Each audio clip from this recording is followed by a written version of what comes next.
and then I try and translate what I heard. So what I heard was, you're not sold on Hex. You don't know that much about it yet. Oh, I guess he's going to reconnect. Hope you guys are enjoying the show. I think this one is different. I'm back. All right. So we left off saying you're not sold on Hex, and why Hex over another ERC20 is what I heard. Great summary, yeah. Sure. So I believe that in any financial ecosystem, value accrues at different strata, at different levels. So if we look at electronic commerce in the United States, most of the value has been captured by Amazon. Is Amazon a shipping company? Nope. Is Amazon a fiber company that handles TCP/IP? Nope. Is Amazon a hardware manufacturer? No. Are they a software manufacturer? A little bit, but not primarily. Okay, so what are they? They control the endpoints. So you have a user has money, and they're the closest to that user that you can get, and therefore they get all the margin. And then everyone else after them gets less. The shipping company gets less, the internet service provider gets less, so in the world that we live in today, the majority of value is captured in basically all industries by the people closest to the money. That's why salespeople make the most at a company, because they're closest to the money. Everyone that supports the salespeople makes less. Janitors, secretaries, IT technicians, they make less than the sales guys because the sales guys are closer to the money. So if we look at cryptocurrencies, the same way that we look at normal businesses, who's closest to the money? Well, whatever the ticker symbol is that they bought. That ticker symbol that they buy on the exchange, or if you're using a DEX or a smart contract in that transaction, that's where the majority of the value will be accrued. And whatever supports that will get less. So in the Ethereum network, you can chart the Ethereum price versus the market caps of the ERC20s on top of it, and you'll see that there's divergence and that the tokens on Ethereum are becoming more valuable than Ethereum is. Now, I think that Ethereum is likely to not appreciate as much as people wish because it is becoming more of a substrate for other things to capture value on top of. So for instance, what is actually the most popular usage of the Ethereum network? It's not sending Ethereum. It's sending Tether, which is a centralized token on top of Ethereum that has a single counterparty that isn't really crypto. It's basically digital ledger technology. They could perform, they could do their digital ledger with Excel without the whole blockchain stuff if they wanted to. Because if they want to roll back the money, they can. If they want to take the money, they can. If they want to mint more, they can. If they want to, they can do anything they want, right? It's trustful. It's not trustless. So that is the primary use case of Ethereum currently. Do you know the second most used thing on Ethereum? Hex, the token I invented, has been the second most popular thing on Ethereum since it's existed 11 or 12 days ago. So if you measure what a network does, it's who uses it, who does the most transactions, and how much of those transactions for. And right now on Ethereum, it's Tether and then us. And then, what was its old claim to fame? Its old claim to fame was, ICO launching. Well, now, if you want to launch an ICO, you've got different places to get your ticker symbol and get funding. So you could do it on this new Blockstream thing, or TRX, or EOS, or, Or Bitcoin Cash, or Ethereum, yeah. Sure, yeah. I appreciate you bringing it up because I'm not used to including Bitcoin Cash in these things, but sure. So in my opinion, the most successful cryptocurrency will be the one that gets the most users that hold, if you care about price appreciation. If you don't care about price appreciation, then it would be the most users that actually use. The problem with projects that hunt scale as their advertising tactic. So for instance, Hashgraph, oh, we do 10,000 transactions a second. They don't because those transactions have a weak security model. They're not the same security model as actual confirmed transactions. Of what utility is a bunch of throughput when someone buys, uses it, and then sells? The price goes right back down So like, for instance, did Ethereum... So don't you think that having some use case of, buying or selling or doing payments, that gives people an incentive to hold that currency so that they can spend it later as well? No, I don't. So if the economists have figured this out... Tell me why. Sure. So the economists have figured this out, that the velocity of money decreases the value of money. Now, that's only in a fully adopted system where everyone's using the same money. In non-fully adopted systems, like crypto, having faster throughput or other features like anonymity or lower, pollution or any of those things, those do help. And so in these smaller systems, I do agree that higher throughput is better. My statement isn't that it's not better, it's that it doesn't help the price. Because the only thing that actually helps the price, so in that example, when people are using a lot of throughput, the lag between when they buy and when they sell is actually the only demand. Sure. And so more lag creates more float, removes supply, creates price increase. So to prove this, I can prove this to you in crypto. Because Bitcoin sucks so bad, Tether used to run on it over the Omni protocol. The Omni protocol launched 4 or 5 years ago, and it worked fine. And Tether ran on it, but it sucked so bad that they switched most of their coins off of Omni onto ERC20 on Ethereum because it's better and faster, and in my opinion, more secure. And did Ethereum's price go up when 30% of the Ethereum network now is Tether transactions? No, it didn't. And why would it? Because they're only paying a penny to do a transaction. So I have proof that you can increase the throughput and utility and usage of Ethereum by 40%, 20%, some huge number, right? And the price won't move up at all, because why would it? And truthfully, in Ethereum, if the price moves up, it becomes a less effective network because it's designed for computation, and more expensive computation sucks. Now in Bitcoin, it's not designed for computation. You can't do shit on it. It's just kind of digital gold because it didn't end up being able to do anything else. So in that system, you don't actually need higher throughput. You need higher prices.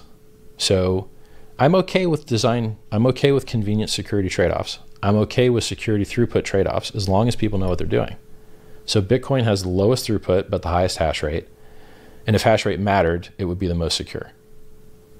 More hash rate does not mean more secure. It often means less secure. 65% of Bitcoin mining is in China. If you could choose a country where you didn't want to have your mining centralized, it's in the top 5 probably, right? Maybe in the top 10. So that's bad. Now, if I personally increased the hash rate with my own hardware tenfold, would it improve security? No, because then I would just be the hegemon and could do whatever I wanted and roll back whatever I wanted, and I'd basically be PayPal. So more hash rate is not more security. In crypto, truthfully, more audits and better, more modular software is more secure. We don't even have these 51% attacks. It's actually a protection racket. Who are you protecting yourself from when you pay SHA-256 miners high fees? The same guys you're paying. Miners, yeah. Right. Yeah. There's no other SHA-256 miners that you're preventing from coming attacking you. It's literally a protection racket. So since it's security theater, and since all they do is pollute the environment and dump the price, Bitcoin price is at 3 times less than all-time high. Bitcoin mining difficulty is at all-time high, which means they have to sell more percentage of the coins they get than they ever did before, and they get about $1 million of coins every hour. So poor son of a bitch like me on YouTube talking about how good Bitcoin is, and on stage talking about how good Bitcoin is, I'm trying to overcome these assholes that are selling $1 million an hour. Now, so let's talk about that for sure. if we can. Sure. How long did it take you to build Hex, and how long were you working on that before the launch? It took 2 years. Yeah. So in those 2 years, you were busy building something on top of Ethereum, while almost daily you were on YouTube espousing the Bitcoin maximalist position. Yep. Well, does that seem hypocritical to you? I've been churning followers for years now. So my follower rate has been static and flat because I'll lose 100 and gain 100. So I lose 100 haters and I gain 100 nice guys. And I've been doing this for years now because I got kicked out of the Dragon's Den. Why? Because I wanted to, at the time, make a useful proof of work cryptocurrency. So, hey, we're going to burn all this electricity. We're not getting 51% attacked anyway. It's security theater anyway. So why don't we actually get some type of utility out of this electricity we're burning? Why don't we try and solve hard problems, right? Do protein folding or computational fluid dynamics. And I had a rocket scientist friend who wrote his own computational fluid dynamics software. And I was like, all right, so we'll use that for our proof of work. And then we'll make our own cryptocurrency, right? And it just turned out to be too hard. And I couldn't get it done. It just was really a lot harder than I thought it would be. So I said, all right, well, what else can we do to make the world better? Well, let's take Bitcoin value and allow it to speak over the Ethereum network. And we'll just do Bitcoin, but on Ethereum. Okay, well, let's say that works. How are you going to get people to use it? Okay, well, we need a referral program, just like Amazon has, just like Ponzi schemes have, just like Amazon has. Okay, usually Ponzi schemes have like a multi-level thing. I'm not into that scammy stuff, so I just did one level, like normal, honest ones. And how are we going to get the price to go up? Because we want the price to go up, because this stuff's only useful with high prices. If there's no high price, then you have too much slippage when you try and buy or sell, and then the fees are too high. It's like a Bitcoin ATM. Do you want to pay 10% extra to get in and 10% extra to get out, and lately have to fill out AML KYC forms? No, I'd rather use Visa or pay with normal dollars, right? So originally the idea was, let's just transact Bitcoin value on Ethereum and make it so that it gets adopted and make the price go up using time locking. And then what it evolved into was something beyond my wildest dreams. What it evolved into was something that I think is world changing, and it didn't start in a world changing place. So what do you need to onboard millions of users? If you really want to make impact in this world, what do you need to onboard millions of users? You need advertisements, period. You need advertisements. I think the advertisements, like, that's great to get the word out, but you have to have some underlying utility and usefulness. Sure. And a reason people want to use your service. So if you advertise something that sucks, nobody's going to care and nobody's going to use it. But all the blockchains basically get the job done the same way. Blockchains are not actually that interesting. They're literally just But heck, it's a blockchain. It's just a token on another blockchain. Right. Yep. Which is better.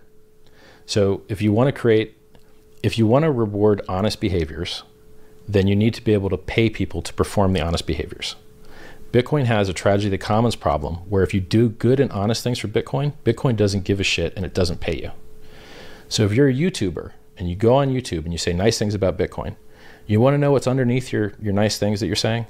An advertisement for a margin trading platform that destroys people's lives and removes their private keys from them and creates new central parties and gives them worse health, worse family relationships, and is a behavior that could cause them to kill themselves.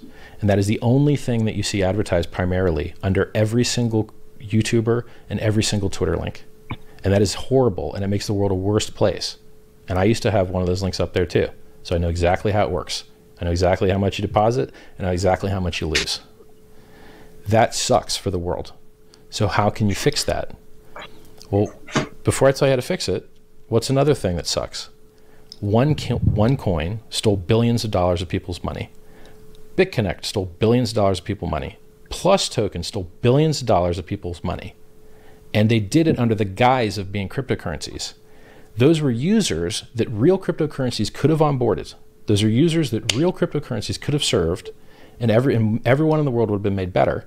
But instead, they got annihilated and destroyed by scams. How do you prevent that from happening? You've got to get a better message, or at least an equally compelling message in front of those guys to get their money out of their hands and into an honest project before the scammers get it. There's only 3 ways you can stop scams. You can complain to the regulators. It doesn't work. They're understaffed. A lot of these countries don't have working laws for crypto, like for electronic anything, right? They don't have good murder enforcement laws, let alone crypto enforcement laws. So the regulator thing doesn't work. They don't have enough funding. They only act after the fact. They never get the money back. It just doesn't work. If it was going to work, it would have worked by now. Okay, so the regulators thing doesn't work. So what else can you try? You can try screaming and begging and pleading for these people to be smarter and not get scammed. And you know what they do? They get scammed more. The people that hadn't have heard of the scam hear of it because you're complaining about it, and then they fall for it. And then it's harder to convince people to not get scammed than to watch them be scammed. So that doesn't work. If it would work, we wouldn't have had the ICO thing, right? What were ICOs? The wrong guys doing the wrong thing with the wrong incentives, and none of them worked except for one or two, and everyone yelled and said it was stupid and terrible, and it just happened anyway, to great effect. So I think it's still early to say that none of them worked. Like I think we'll probably see some pretty interesting things come out. Well, I said one or two worked. Like I know BNB worked, and I actually don't know of any other ICO that worked.